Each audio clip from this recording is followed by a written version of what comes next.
So let's talk about the protests, because you guys are having them over there. I think even worse than we're having them over here on this Israel thing.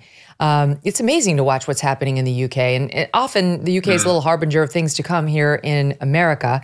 Here's a little montage that we put together for the audience of they've seen what's happening here. But this is some of the anti-Israel protests happening in London, SOT 3.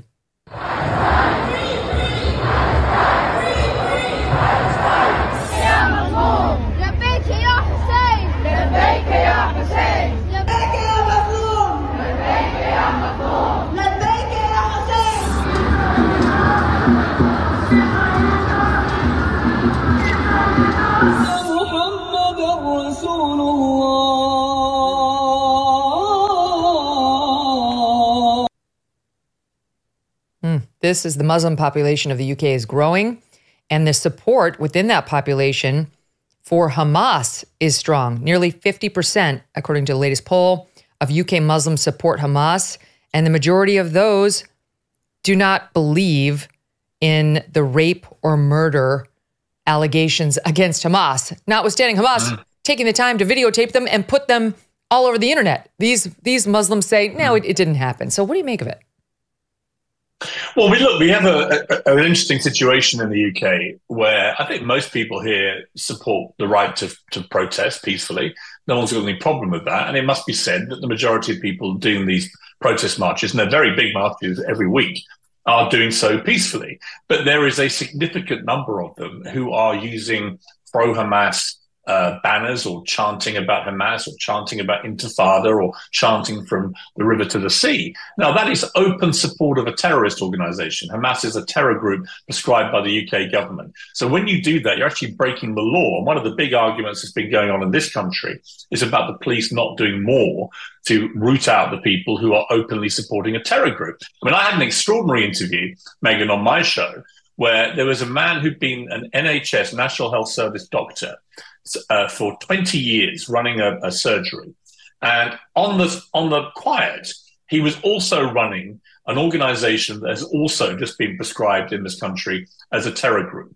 And so he was this extremist, spewing all sorts of extremist stuff in his private life under a different name, and then calmly going into a national health surgery every day and treating patients, some of whom would have been Jewish. Now, the interesting part of this, I think, is that we have an unusually high Muslim population here compared to percentage-wise America. We have almost as many Muslims in the UK as you do in America, nearly 5 million. But we only have about 200,000 Jewish people here. So it's been very intimidating for Jewish people, particularly in London, where these marches are going on. We had a guy at the weekend who released footage of himself being stopped by the police and told he was looking openly Jewish, which was an extraordinary thing for a policeman to say, and the police apologized for it. But that gives you some indication. If you even look Jewish, then the Metropolitan Police, the big London police, they are telling you not to go out anywhere near these marches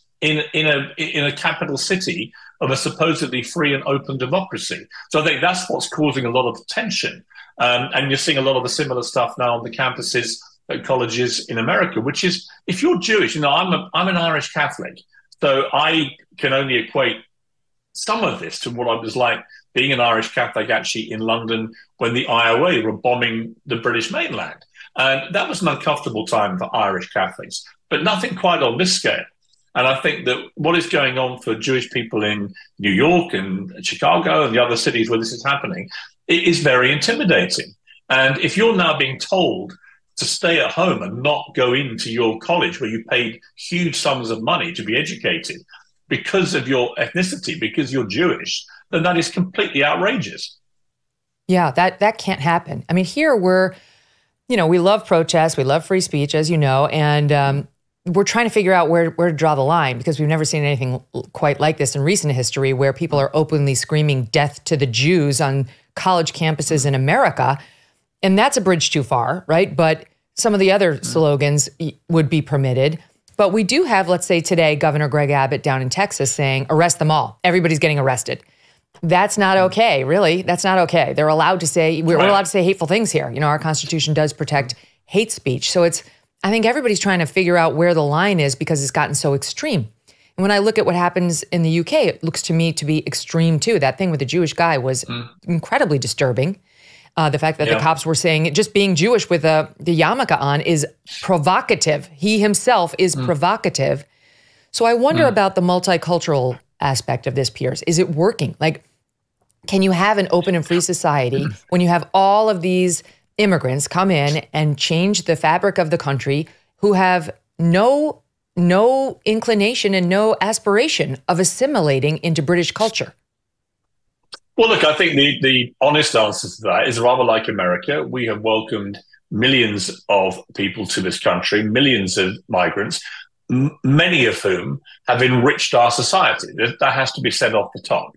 America was built on migrants coming in. The UK has millions of people who've made their homes here, who've contributed. So let me just say that at the start. But I do think that we're entering into a very strange period where the language around this is being deliberately censored or depicted as something else. And I'll tell you why I say that. You may have seen that we have a problem with the boats. The British Prime Minister Rishi Sunak is determined to stop the boats. What are the boats? Well, these are dinghies which criminal gangs are using to bring dozens of people at a time on small little dinghy boats across the channel from France and just dropping them on the southern coast of England. And the total numbers involved are about 40,000 people a year. Very sadly, only this week, 5 more people died. These are women, children, desperate for a new life. And I completely understand their desire to do that, but they're trying to come in illegally. And many of them are dying across the channel. It's an awful tragedy, but it's 40,000 people a year are coming in. The much bigger issue in the UK, which people don't want to talk about because they instantly get branded racist, which I think is ridiculous, is that last year we had a net legal migration of nearly 700,000 people come into the UK. Now, we're a country of just over 60 million. This is nearly 1/60th of our entire population coming in 1 year. From all over the world. UK is a very desirable place to live, as is the United States. Well, we simply cannot support that kind of level of legal migration, never mind what's happening on the channel. It's just unsustainable to say that nearly 1 million people are coming year after year after year into the UK when we already have all our services, education, health, infrastructure and so on, are already creaking at the seams. This is going to put more and more pressure. And in reference to your point about the cultural issues, then it creates a lot of tension, obviously, between people who are here and have made their lives here and born here and so on, who suddenly see the whole fabric of their town or their village or whatever it may be completely changing, and they know that the government hasn't provided enough infrastructure to sustain this level of migration. So the far bigger problem for me here is not actually illegal migration, it's the level of legal migration. And anyone who tries to comment about this gets branded racist or bigoted and so on. I'm neither of those things. I'm just somebody who recognizes this is going to be a massive problem. I mean, for me, it is definitely cultural as well. I do not want this culture from, the places that a lot of these migrants are coming to America. I don't want it coming and taking over American culture. I don't want to have to worry about me or my daughter walking down the street in a tank top and getting harassed by somebody who's really much more in favor of the Sharia and wants to, women only to be escorted as they walk. I don't want any of their views on women, frankly, to be coming to the UK, which I love, or to America. But it is. There was a poll from about the UK Muslims on their support for Sharia, and it was disturbing. A new poll found almost a third of British Muslims think it would be desirable to implement Sharia law, but within the next 2 decades. That means, your kids and mine who will be facing this. Like, this is where I always revert to, then stay where you are. Stay in your own country if that's what you want. Where there's no way of stopping it without enforcing immigration laws and then without British people having these frank discussions and not caring whether someone calls them a bigot. Yeah, and I think, in reference again to the the doctor that was leading this double life, running a now terror group, he was somebody that clearly did want Sharia law to come into the UK. And I had to point out to him, that's not our law here. Sorry, but we're not going to have Sharia law in this country. But, again, it comes back to, if you allow millions and millions of people from other cultures to come in, and enough of them who come in want to have Sharia law, eventually, you could see a potential danger that this begins to force itself onto a national agenda and could potentially get embraced. So I think that's what's concerning people. We don't want Sharia law in this country. You don't want it in America. And the sad thing for me is America has, I think it's about 5 million Muslims, like I said, most of whom have been assimilated very well into American society. Oh, yeah. One of my dearest friends is Muslim. She's not anything like this. She's raising 4 beautiful Muslim children. Like they're completely peace-loving in every single way, of course. But that's different from what we're seeing with these pro-Sharia. Hamas did not commit any murders. We're talking about extremists.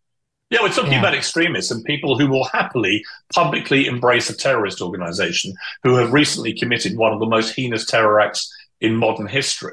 That's what we're talking about. And the people who I think are very stupid people on these pro-Palestinian marches in the campuses, for example, when you see young students, they clearly don't know, a lot of them, what they're doing or why they're doing it. They don't know their history of the conflict in the Middle East between Palestine and between Israel. They don't know enough about the history to make a considered view about this. They've just been probably told by TikTok that they should be supporting one side over the other.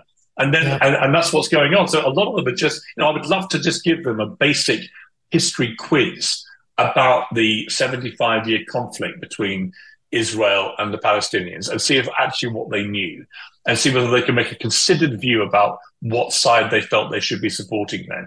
Because I've got great sympathy on both sides in this war. I've always had historic sympathy for the Palestinians and the plight of so many people living there. It's an awful way that many of them have had to leave their lives. And of course, half the people in Gaza were under 18. This is a very, very young population who it's not their fault about what's going to be going on with Hamas. But Hamas has proven itself to be a despicable terror group. And it is unsustainable that you allow a terror group like Hamas to continue having any kind of leadership or authority in Gaza.